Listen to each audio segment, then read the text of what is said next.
18 months into his administration, President Biden is planning to take his first trip to the Middle East. This will be a complex visit at a sensitive time for the White House, both in terms of global affairs and domestic politics. The president is headed to two countries, Israel and Saudi Arabia, for an itinerary that really has four parts: U.S. Israel, U.S. Palestinian, U.S. Saudi, and U.S. Arab. Let's take a look at each of these. On July 13th, President Biden will touch down in Israel, whose coalition government has collapsed, with a new interim government to be led by Yair Lapid, and another parliamentary election, the fourth in 5 years, to be scheduled around the time of our own congressional elections this autumn. While the main purpose of this stop is for Biden to affirm his deep personal commitment to Israel's security, in some sense the political upheaval inside the country eases some areas of potential tension. The eve of an election is not a moment for the president to press the Israelis on the need for renewed Palestinian diplomacy or any of its related issues, such as the proposed reopening of the U.S. consulate in Jerusalem. At the same time, one hopes that the Israelis can avoid the sort of dust-up that marred Joe Biden's vice presidential trip to Israel some years ago, when he arrived to a surprise burst of settlement activity. Biden will, one should point out, meet with the prime minister who was responsible at that time, current opposition leader and strong candidate in the new elections, Benjamin Netanyahu. What should we look for? A hint in the shift of an American approach to the Iran nuclear problem. Will Joe Biden merely restate his twin commitments, that Iran will never get a bomb on his watch, and his desire to re-enter the now dormant Iran nuclear deal? Or will he signal that the United States is moving to a Plan B, designed to increase pressure on Iran and raise the cost of its objectionable behavior? The next day, July 14th, Biden meets with the Palestinian president, Mahmoud Abbas, the man who has led the mini-state created under the Oslo Accords ever since George W. Bush was in the White House.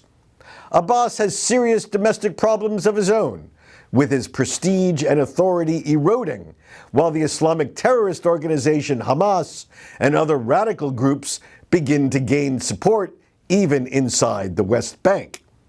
While there have been very important practical steps taken to improve the economic situation for Palestinians, including a dramatic increase in Israeli-issued workers' permits for Palestinian laborers to enter Israel, Abbas and his aides have been vocal in recent weeks that they expected the visiting president to jumpstart real diplomacy with Israel. In theory, Israel's new interim prime minister, the centrist Yair Lapid, is less allergic than rightist Naftali Bennett to discussing the peace process. But now is almost surely not the time, with an election looming. What to watch for here? Will Biden try to compensate Abbas some other way and still avoid blowback in Israeli and potentially U.S. politics? The next day, President Biden is scheduled to take an historic flight from Ben Gurion Airport to Jeddah, Saudi Arabia, the kingdom's summer capital.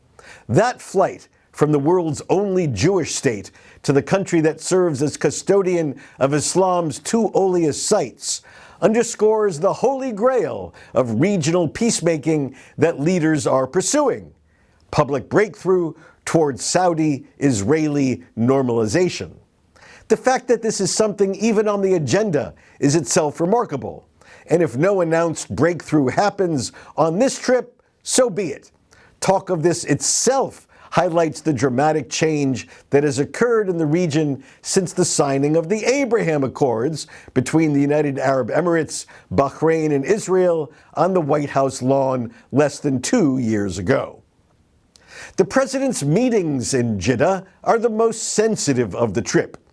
On his campaign trail and in the White House, Biden famously promised to treat the Saudis and their de facto leader, Crown Prince Mohammed bin Salman, as a pariah for the latter's alleged role in the killing of journalist Jamal Khashoggi and other human rights violations. The president's hesitance about going to Saudi Arabia has been palpable, reflected in a recent comment when he said he wasn't meeting with MBS, as the prince is known. He was merely attending an international gathering, which the prince too will attend. That, however, won't cut it. The narrow objective of this trip is to convince the Saudis and other Arab oil producers to expand production, and it is hoped thereby lower the price of gasoline. Some of that may happen, but a massive shift in output is unlikely, just given the numbers and the spare capacity. The broader purpose of this visit is to reset the U.S. Saudi relationship from the top down, to have a healthy airing of differences, and to affirm a working partnership between governments that have a long list of mutually shared interests. From a ceasefire in Yemen, to expanding the Abraham Accords, to countering Iran's regional ambitions, to massive Saudi investments in green technology, and most importantly, in my view, the dramatic change in Saudi domestic policy that emphasizes the human development of all its people, especially its women. Will the two sides get there? This is what makes the docudrama of the emerging Biden-MBS relationship the best show in town. Whatever picture emerges, if a picture emerges, will speak 1,000 words. The last day of the Biden visit will be focused on a summit meeting with the leaders of the 6-member Gulf Cooperation Council, augmented by the leaders of Egypt, Jordan, and Iraq. The visuals are designed to highlight MBS's convening power as a leader of the Arab world and to put him on the stage with Biden.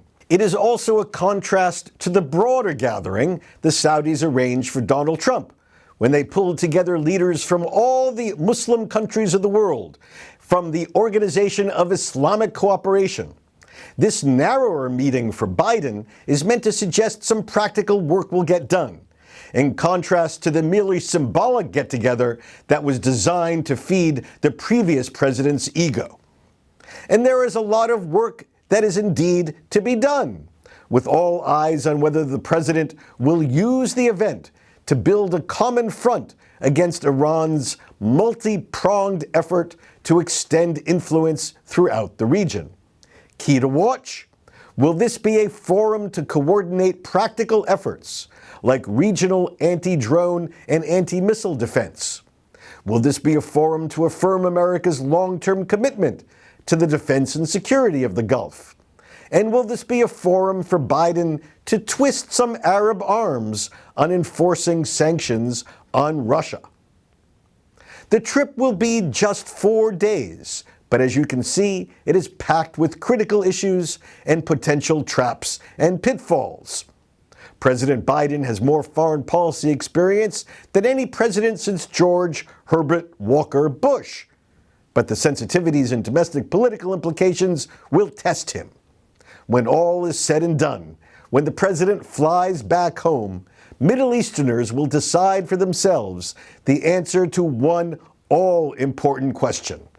With America focused on the Russia war on Ukraine, on the threat of an aggressive China, and the collapsing domestic economy, did the president come to reassure the region that America's leadership remains firm and strong, or did he come to confirm their fear that America has moved on?